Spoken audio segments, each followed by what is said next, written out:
पाठ 2। डर गए हाथी। जंगल में अत्यंत शक्तिशाली हाथियों का एक झुंड रहता था। वे अपनी मस्ती में पूरे जंगल में घूमा करते थे।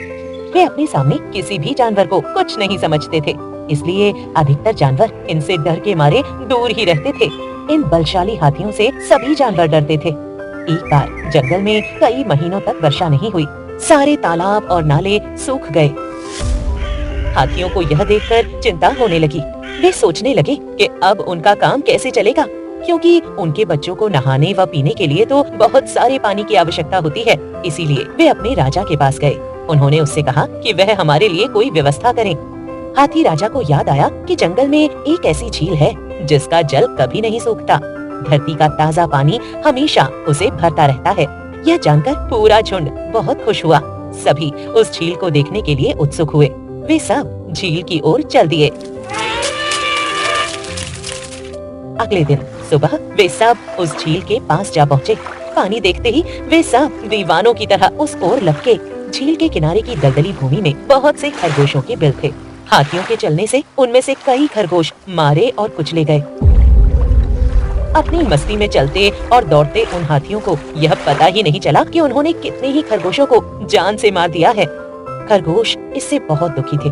उन्होंने हाथियों के जाने के बाद एक सभा की। वे आपस में चर्चा करने लगे कि आने वाले समय में ऐसे हमले से अपने परिवारों को बचाने के लिए उन्हें क्या करना चाहिए। हाथी बहुत बड़े हैं और संख्या में भी बहुत ज्यादा हैं। हम उनका मुकाबला नहीं कर सकते, लेकिन हमें कोई न कोई राह तो निकालनी ही होगी ताकि भविष्य में ऐसी स्थिति से बचा जाए। एक नन्हे खरगोश ने कहा, क्या हम उन्हें डराकर भगा नहीं सकते? हाँ, विचार तो बुरा नहीं है। मुझे जरा सोचने दो। एक बूढ़े खरगोश ने कुछ सोचते विचारते हुए कहा। फिर वह बोला, पता है, हाथी ताकतवर होने के बावजूद थोड़े मूर्ख किस्म के जानवर होते हैं। उन्हें जो भी कहा जाए ये उस पर विश्वास कर लेते हैं। इसलिए हम उनके साथ एक चाल चलेंगे। उसके लिए क्या तुम सब तैयार हो? खरगोशों ने स्वीकृति में अपने सिर हिलाए। तो सुनो, हम लोगों में से एक खरगोश दूत बनकर उनके पास जाएगा। हम कहेंगे कि हमें हमारे महाराज चंद्रमा ने भेजा है। वे उस झील के स्वामी हैं। चंद्रमा ने हाथियों को संदेश दिया है कि वे अगर अपनी जान बचाना चाहते हैं तो आज के बाद दोबारा कभी झील की ओर न आए, वरना उनकी खैर नहीं। योजना के अनुसार एक खरगोश पहाड़ी पर चला गया और हाथियों के झुंड के आने का इंतजार करने लगा। ज्यों ही शाम का समय हुआ, हाथियों का झुंड आ पहुंचा। खरगोश ने चिल्लाकर हाथियों के राजा से कहा, श्रीमान, आप झील के पास न जाएं, आपकी जान को खतरा हो सकता है। झील के राजा चंद्रमा ने मुझे दूत बनाकर आपके पास भेजा है ताकि आपको यह संदेश दिया जा सके। एक हाथी ने कहा कि वह चंद्रमा राजा से मिलना चाहता है।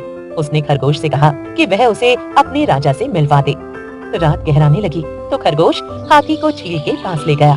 झील के पानी में चंद्रमा की परछाई दिखाई दे रही थी। हाथी ने उसे खरगोशों का बलशाली राजा समझ लिया। उसने डरकर चंद्रमा को नमस्कार किया और फिर कभी झील पर नहीं आने का वचन दिया।